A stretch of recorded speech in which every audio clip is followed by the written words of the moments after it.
Today, we're looking at WWF Wrestlemania on the NES. In 1989, Acclaim released WrestleMania on the NES. While there weren't many wrestling video games available at the time, the chance of taking on the characters of some of the most well-known wrestlers in the business was too good to refuse. WWF Wrestlemania, the first game ever licensed by the WWF as WWE was known at the time. So, does it deserve a championship belt, or should it be forced into an agonizing submission? Remember, if you're new to this channel, don't forget to hit the like and subscribe button as it helps us this channel grow. And don't forget to hit the notification button for all future videos. So, how was WrestleMania today? Here is our review of WWF WrestleMania for the NES.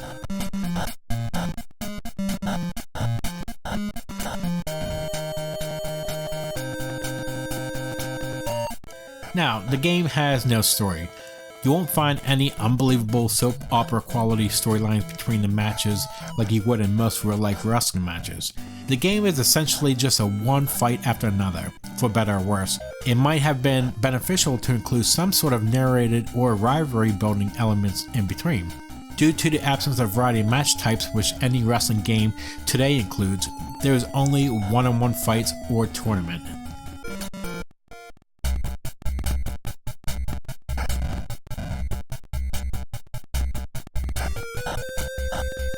The game has movement restrictions, but it seems like the creators pushed the boundaries to get as many moves as they could with the restricted controls. In addition to the standard punching, kicking, and headbutt attacks, some characters from the bottom turnbuckle can also execute aerial moves to add a little bit of spice to the action. Icons that scroll across the screen are something else that you might notice in the game. Gathering them raises your stamina and enhances your health bar. The icons vary based on your characters. Randy Savage has sunglasses, and they are exclusive to that character. For example, if Bam Bam was engaged in combat with Randy Savage, Bam Bam could not obtain Randy Savage's sunglasses. When a character is being beaten into submission, they begin to blush. They seem to cause more harm the pinker they get. A person who is repeatedly stuck will eventually collapse and then rise again. As soon as your health runs out, you collapse and becomes immobile. The computer is capable of pulling up nasty tricks out of pins.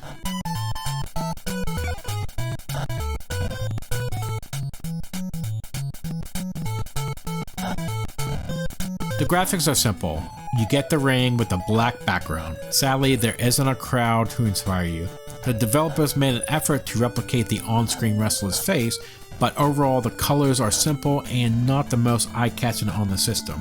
Despite his trademark stare down, Hulk Hogan actually looks pretty good. It doesn't seem wise for Macho Man Randy Savage to be wrestling while wearing sunglasses. It's reasonable to say that the Honky Tonk Man looks like him. Although Andre the Giant's size sets him apart from others, his portrayal makes him appear rather foolish. With their two-frame attacks, the sprites themselves are hardly animated at all. Andre the Giant can be hit tons of times without even getting an attack on an opponent because of his move animation is much slower than everyone else's.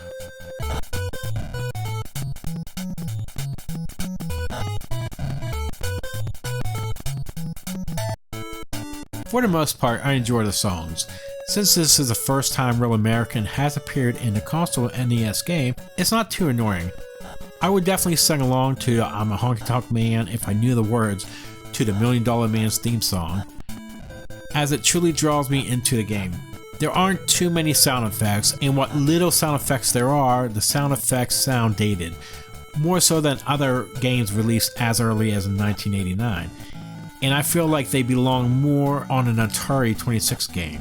And sometimes it seems like the music is overpowering what little sound effects there are in this game.